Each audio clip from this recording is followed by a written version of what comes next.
আসসালামু আলাইকুম রাকিব ভাই, কি খবর আছেন বলা? ওয়ালাইকুম আসসালাম। আছি আলহামদুলিল্লাহ, আমি ভালো আছি। শাহেদ ভাই, আপনার কি অবস্থা? আপনি ভালো আছেন? জি আছে আলহামদুলিল্লাহ ভালো। তো আমরা অনেক ভাই ব্রাদার আছেন, তারা যেমন বিভিন্ন দেশে ইউরোপের আইতে চান, যেমন France, Spain, Portugal, Italy, Germany, বিভিন্ন দেশ আছে না। তো তারা কিলা সহজে আইতে পারে ইউরোপের দেশে, তুমি একটু ইনফরমেশন দিতে পারবে? একটু ইনফরমেশন যদি দিতে পারো তো দর্শকের লাগে খুব ভালো হইতো আর কি। আমি আসলে আমার ইউরোপ যাত্রা 1 বছর। আমি এসেছি সেনজেনের কোনো একটা দেশের পারমিট ভিসা নিয়ে, যেটা এখন বাংলাদেশে যেহেতু নতুন এম্বাসি হয়েছে, যদি কেউ চেষ্টা করে অবশ্যই সম্ভব। সরাসরি ফ্রান্সের পারমিট ভিসা পাওয়া আমার জানার মতো হবে না, সেনজেনের অন্য কোনো দেশের ভিসা নিয়ে আসা লাগবে।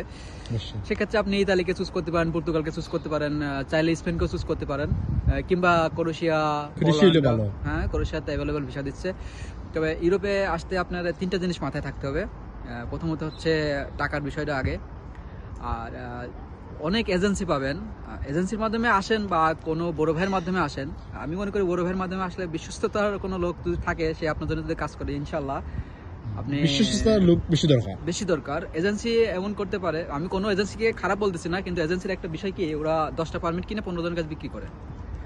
হ্যাঁ, আর যদি আমি যার মধ্যে আমার ফ্রেন্ড নিয়ে আসছে, অনেক কৃতজ্ঞ ফ্রেন্ডের কাছে, মহান আল্লাহ রাব্বুল আলামিনের পরে, যারা আমার এখানে আসার জন্য সহযোগিতা করছে বা তাদের কাছে অনেক কৃতজ্ঞ। এরকম আমি সরাসরি আমার ফ্রেন্ডের মাধ্যমে আসছি, ফ্রেন্ড তার আর একটা মিডিয়ার মাধ্যমে নিয়ে আসছে। এরকম হলে অল্প সময়ের ভিতরে আসা যায়। কিন্তু যারা এজেন্সির মাধ্যমে আসতে চান, এজেন্সি হয়তো বা 10টা পারমিট কিনে 15 জনের কাজ বা 20 জনের কাজ বিক্রি করে। ভিসা আপনারা 10 জনেরই হবে, বাদ বাকি 5 জন বা 10 জনের ভিসা হবে না। তো অবশ্যই যারা ইউরোপে আসবেন, দেখে শুনে বুঝে বিশ্বস্ত লোকের মাধ্যমে আসেন, তাহলে হয়তো বা রেজাল্ট পজিটিভ আল্লাহ চাইলে হতে পারে।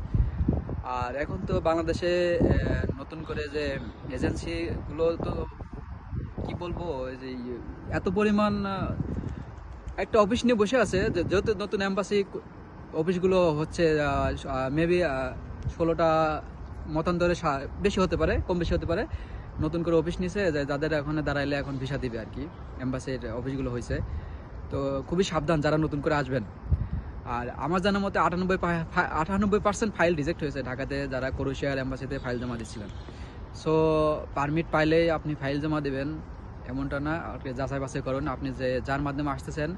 আর তার সাথে বেশি পাকামি করার দরকার নেই, সে যেটা বলে তার দিক নির্দেশনাগুলো শুনে সেইভাবে কাজ করেন, ইনশাল্লাহ আসতে পারবেন।